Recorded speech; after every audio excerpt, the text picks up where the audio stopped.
Hello everyone, आज हम इस वीडियो में एक्सप्लोर करने वाले हैं the difference between kidnapping and abduction. Kidnapping और अबडक्शन को सेम मीनिंग वाले दो वर्ड समझा जाता है, बट किडनैपिंग और अबडक्शन दोनों ही बहुत ही डिफरेंट मीनिंग वाले वर्ड्स हैं। चलिए अब हम बेसिक्स से शुरुआत करते हैं। किडनैपिंग एक्चुअली होती क्या है और इसके क्या एसेंशियल इंग्रेडिएंट्स हैं, और इससे कुछ रिलेटेड केसेस भी हम डिस्कस करेंगे। किडनैपिंग दो तरह की होती हैं। पहली, जिसमें किसी ने इंडिया से हमें किसी ने किडनैप किया हो, या फिर लॉफुल गार्डियनशिप के अंडर से हमें किडनैप किया हो। अब यहाँ बेसिकली हम फोकस करेंगे फ्रॉम लॉफुल गार्डियनशिप। इस लॉफुल गार्डियनशिप वर्ड का मीनिंग क्या है? इसका मतलब है कि जैसे जो माइनर चिल्ड्रन होते हैं उनकी लॉफुल गार्डियनशिप होती है पेरेंट्स के पास, या फिर if parents are not alive तो उनकी देखरेख के लिए लॉ ने जिन्हें भी अपॉइंट किया होगा उन्हें हम गार्डियन बोलते हैं। बेसिकली ये जो वर्ड है किडनैपिंग, ये माइनर चिल्ड्रन की किडनैपिंग से ही रिलेटेड है। इसके अंदर मेजर सब्जेक्ट्स इंक्लूडेड नहीं होते। आईपीसी में माइनर वर्ड को डिफाइन किया गया है। इसमें जब मेल हो under 16 years of age and female under 18 years of age तो वो माइनर कहलाते हैं। और जब माइनर को बाय इलीगल फोर्स कोई साथ में अपने कैरी करता है तो उसे हम किडनैपिंग कहते हैं, जिसमें माइनर की कंसेंट नहीं होती। किडनैपिंग की डेफिनेशन जो है वो डिफाइंड है सेक्शन 359 के अंडर। अब इसको हम जानते हैं, ये सेक्शन क्या कहता है। इफ़ अ पर्सन टेक्स और एंटाइसेस अ माइनर, मतलब कि अगर कोई पर्सन उसे बाय इलीगल फोर्सफुली किसी माइनर को उठा ले जाता है, जो कि माइनर यहाँ पे इन्होंने डिफ़ाइन किया है अंडर 16 इफ़ अ मेल, जो कि हम पहले ही डिस्कस कर चुके हैं कि अगर मेल है तो वो अंडर 16 होना चाहिए और फीमेल है तो वो अंडर 18 होनी चाहिए, तो ही वो माइनर कहलाई जाते हैं।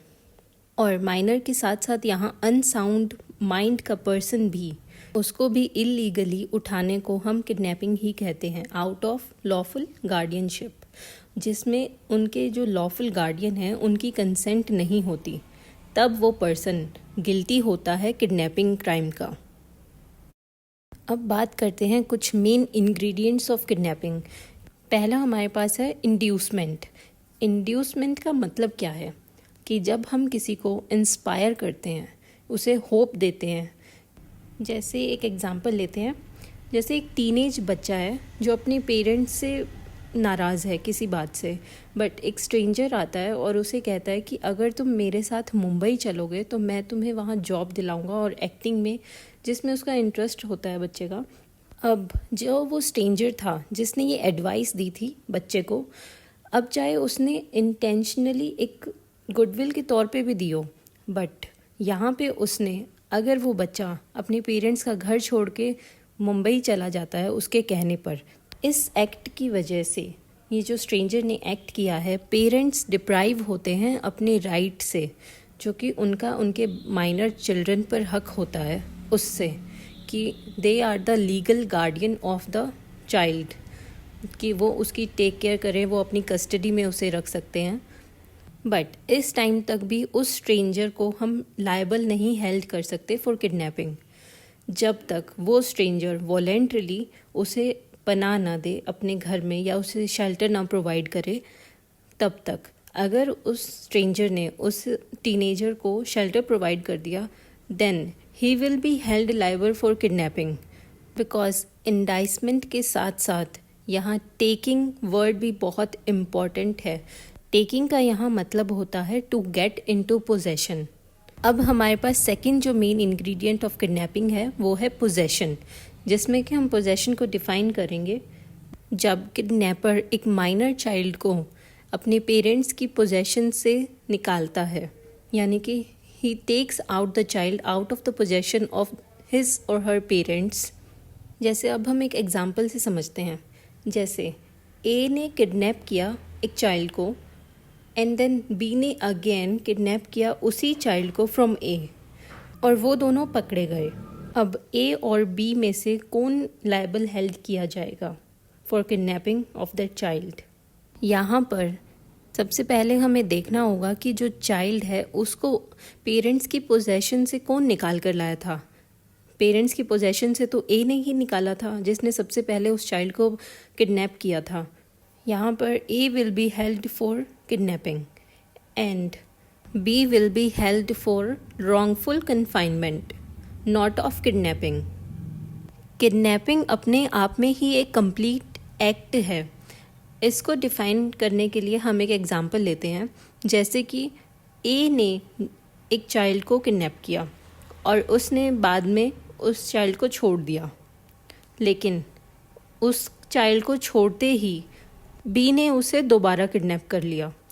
अब यहाँ पर B will be held liable for kidnapping. ऐसा क्यों है?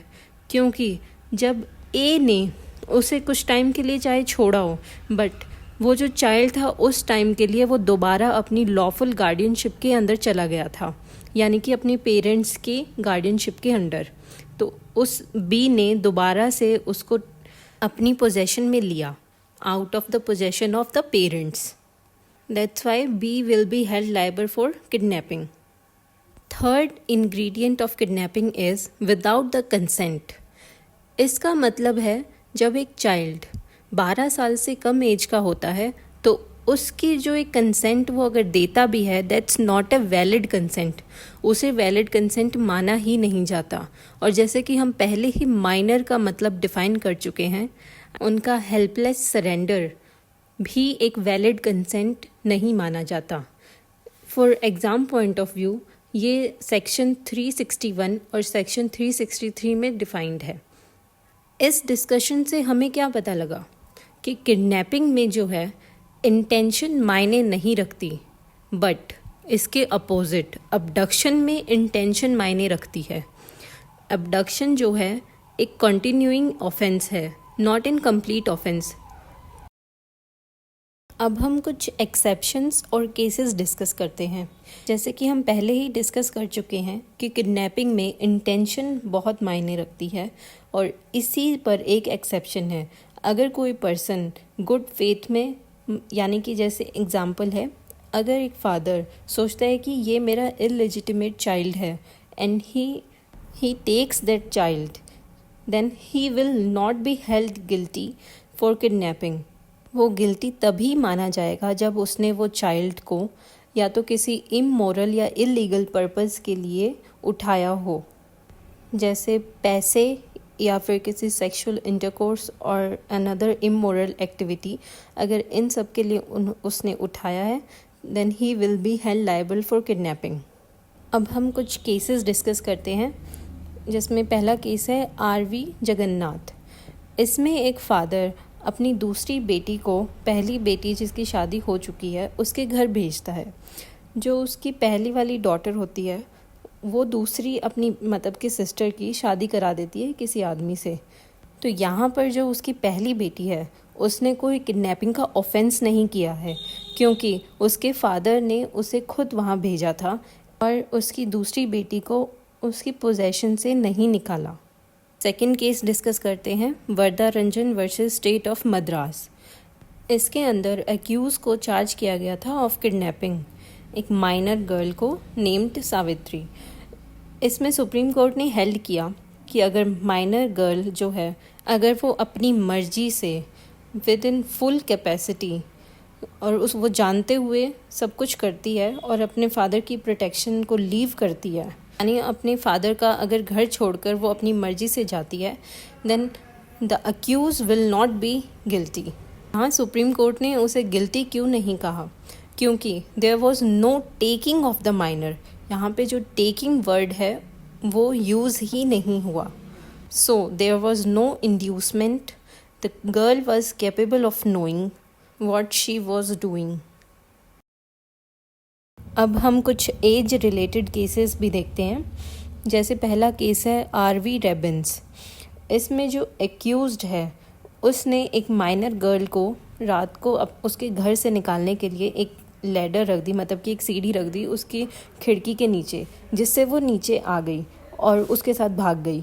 तो इस केस के अंदर the accused will be held liable for kidnapping simply because accused ने उस गर्ल को उसके पेरेंट्स की पोजेशन से निकाला है। नेक्स्ट केस हम डिस्कस करते हैं आरवी प्रिंस।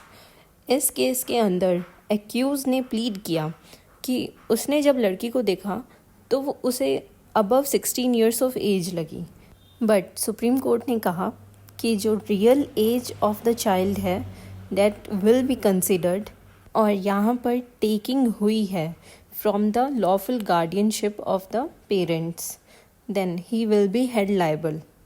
अगर यहाँ पे गर्ल अपने हाउस को अपनी मर्जी से छोड़कर चली जाती है because of the ill treatment of the parents और गार्डियन, इस सिचुएशन में ऑफेंस नहीं माना जाएगा। अब बात करते हैं अबडक्शन की। अबडक्शन डिफाइंड है सेक्शन 362 में। अबडक्शन का मतलब है जब कोई पर्सन किसी को धोखे से और बाय फोर्स इंड्यूस करता है एक स्थान से दूसरे स्थान पे जाने के लिए, then he will be guilty of abduction. अब हम इस टेबल से बहुत अच्छे से समझते हैं कि किडनैपिंग और एबडक्शन में एक्चुअल में डिफरेंसेस होते क्या क्या हैं। जैसे फर्स्ट पॉइंट है यहाँ प्रोविजन का। किडनैपिंग डिफाइंड है सेक्शन 359 में, जो कि 2 पार्ट्स में आगे डिवाइडेड है, सेक्शन 360 और 61 में, जो कि एक रिलेटेड है kidnapping from India and second from lawful guardianship. जहाँ पर अबडक्शन जो है वो एक ही सेक्शन में डिफाइंड है, सेक्शन 362 ऑफ आईपीसी। लेकिन यहाँ पर जो एज का क्राइटेरिया है फॉर किडनैपिंग, इसके अंदर सिर्फ माइनर और पीपल ऑफ अनसाउंड माइंड मतलब जिनकी दिमागी हालत ठीक नहीं हो उनके लिए। और एबडक्शन जो है वो किसी भी पर्सन के लिए हो सकती है, चाहे वो मेजर हो चाहे वो माइनर हो। फोर्थ पॉइंट आता है मीन्स क्या क्या एम्प्लॉय किए जाते हैं। किडनैपिंग इन्वॉल्व्स टेकिंग अवे और एंटाइसिंग ऑफ ए पर्सन, यानी कि लॉफुल गार्डियनशिप के अंडर से माइनर को निकालना। एबडक्शन में इन्वॉल्व्ड होता है फ्रॉड और फोर्स, जहाँ पे जैसे धोखे से किसी पर्सन को आपने अबडक्ट कर लिया हो, चाहे वो माइनर हो या मेजर हो। इसके अंदर there is no taking out of the possession of lawful guardianship. Fifth point आता है इंटेंशन का। जैसा कि हमने पहले डिस्कस किया कि किडनैपिंग में इंटेंशन कोई मायने नहीं रखती है, वहीं पर अबडक्शन में इंटेंशन का जो है एक बहुत ही मेजर रोल होता है to punish the person. Next difference है हमारे पास नेचर ऑफ ऑफेंस के अंडर। इसमें किडनैपिंग का जो ऑफेंस है वो पनिशेबल है 363 के अंडर, जो कि एक सब्सटेंशियल ऑफेंस है। इसका मतलब है अगर टेकिंग आउट ऑफ पोजेशन यहाँ हुआ है then there will be punishment. यहाँ पे क्रिमिनल इंटेंट मायने नहीं रखता।